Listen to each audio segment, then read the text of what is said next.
Hi Scorpio, this is your April 15th through April 30th, 2020 general tarot forecast. So this is for Scorpio, sun, moon, and rising signs. I am really looking forward to giving you a positive reading today. I know things have not been easy for you recently, just by virtue of doing your beginning of the month bi-weekly and of course your extended forecast for April. Let's see what is in store for you. Messages for Scorpio, sun, moon, rising, April 15th through 30th. Messages for Scorpio, sun, moon, rising. Excuse me. Messages for Scorpio, sun, moon, rising, April 15th through the 30th. All right, guys. 6-card reading for you today with the Good Tarot deck. And as usual, I will get a medicine card for an additional message for you. And I will look at the bottom of the deck card for general energy because it's a fantastic addition to any spread. In my experience, look at those 2 10s and look at this new ace. Okay, so very new positive beginning. Something very refreshing for you at the end of the month. I'm really pleased to see this. And then some really nice ascended energy.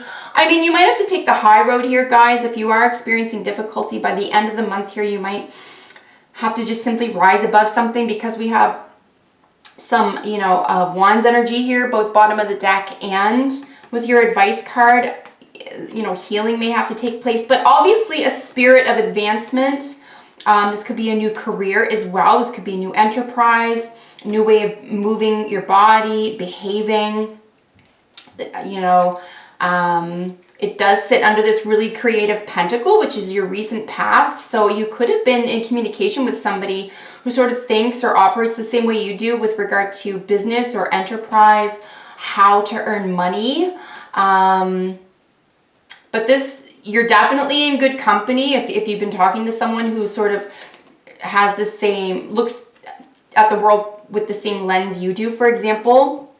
But major endings over here, both the present and the future, right? It's time to say goodbye to something that just wasn't working. I want to see if 2 10s is powerful for any reason. It doesn't appear to be. But 10s are always going to speak to endings and beginnings, right? A phase, a major phase. But King of Wands, bottom of the deck energy. All kings are fixed energy. We know this to be a Leo energy. You could be dealing with a Leo person or just their energy, or 5th house, right? Creativity, sensuality. This is also fun and enjoyment and excess. Success, not excess.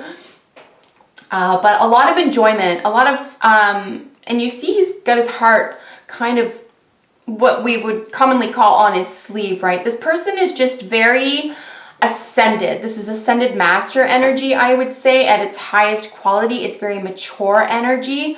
You might be head and shoulders above those in your immediate surroundings when it comes to, say, a sense of enlightenment here as well. But back with the business or enterprise, I mean, this person or energy is very, very good at developing new concepts, new career choices.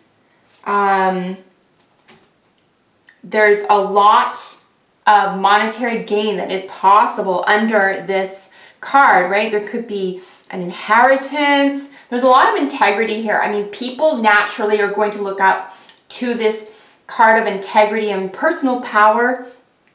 There could be a financial windfall here as well. So definitely we're looking at an authority figure. So this is someone in your life, someone behind the scenes, or this is you and your energy. Here with the 7 of Pentacles is the situation. This is you really kind of, and we see this here, right, with the 3 of Pentacles as well. This is you kind of assessing. We're looking at a sense of, confidence or experience within a certain situation. So what do you have the most confidence with? Probably the stuff you have the most experience with, but, oops, my mic, sorry. Maybe you're just looking for something new. Remember, this always precedes. This position is the recent past, so this technically precedes this. So working with others right now toward a goal or dream of yours in terms of money, finance, enterprise, something that's going to make your heart happy. Right? This is very much featured here. A heart of gold could also be featured here as well, but really just trying to assess how far you've come, where you want to go, where you're headed. What do you have? What is in your possession? What is valuable? What is valuable to you? What are your values? You know, those are major themes here in this situation. It does sit on top of the Ten of Cups. So the Ten of Cups is really looking at emotional fulfillment, right? How emotionally fulfilled are you? Are you happy with where you are right now, with what you're doing, with what you have? Would you like there to be something different? We do have the reason for this, the Hanged Man. It's our only major in your reading today. And this is a suspension, surrender, or a new perspective is necessary. Basic common terminology for the Hanged Man for any tarot deck. In terms of its position being the reason for this, you do need to assess something here. I don't see a major rush necessarily, but I do see that coming to terms with something or taking a stand back, a surrender. He is literally upside down, right? He has to see things from a different perspective here. You have to be able to look at options, different perspective, different outcomes, lifestyle, money making, etc. in order for you to get a break mentally. You need a break here. The Ten of Swords feels like, if this were a feeling, it'd be overkill. Something is just too much. It needs to stop. So recognizing where you are, how far you come, what your values are, what your valuables are, what you own, what owns you, right, is really, really important here in order to get some relief. Because our recent past is the Three of Pentacles, right? So another person could be, like I said, someone who sort of sees life through the same lens you. It could be a family friend. It could be a mentor. You know, this is someone who is going to help you build something new, a creative new something. Because it does sit on top of the Ace. So it could be a new money-making scheme, new enterprise, new way of life. So there's a lot of hope and possibility here. Don't let this be turn off, that Ten of Swords there. That's just the way of knowing through a sense of surrender, a sacrifice, or a new perspective. That's how you know what is dragging you down the most, what is mentally taxing, what feels like overkill here. That's how you know what this is directed at. So your Ten of Cups that I said sits under your Seven of Pentacles, these are really highly compatible. Both Pentacles and Cups are very compatible. So we're looking at what makes you feel valued, valuable, what you value, etc. What you're experienced with. Do you want to keep going in that direction? With what makes you happy? What gives you the most joy? What makes you the happiest? What makes it possible for you to share and express that happiness with others? And it could be what you're good at. Like maybe a switch in career around something that makes you happy.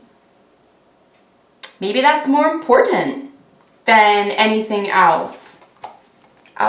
Here we have that Ten of Swords, that difficult Ten of Swords. Now, this is a completion, right? It's an end of a cycle. It's not necessarily a bad thing. Just like this Ten of Cups was a completion or an end of a cycle. But you know it's possible. Just like this, you know what it feels like to be this overcome or to feel this taxed out. So I might suggest here, I would say wait until the first day of May. Maybe even just the first week. The first day or the first week of May to put something into practice here. But take the last 2 weeks of the month here, guys, to figure this part out. You know, be willing to be in suspension. Be willing to have some mystery or be in surrender to something maybe a bit bigger than you, if it's a lifestyle or a new job or career, because it is possible. You can do this. Look at this gorgeous Ace, this new opportunity, this new beginning, a gift.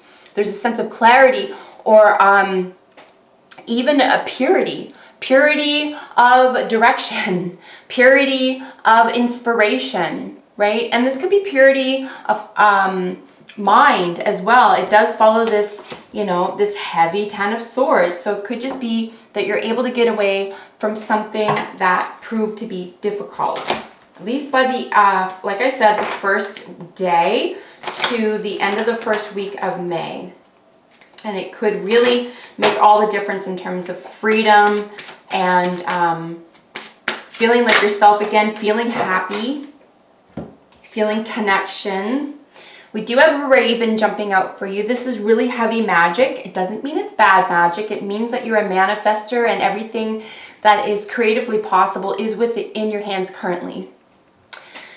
And really all that means too as well is relying on others or asking for help from others or even trying to enforce, say, a lifestyle or something on others, or how you view or interpret or perceive things, or them doing it on you isn't magic, right? The magic is in doing, right? It's not in saying or even thinking, it's in doing. So a lot of magic is here. This is a very, very positive omen to insist that you have ginormous manifestation energy right now. So feel free to be creative. Look in the direction of your dreams. You know, inheritance, financial windfall, a new direction in a career is very possible.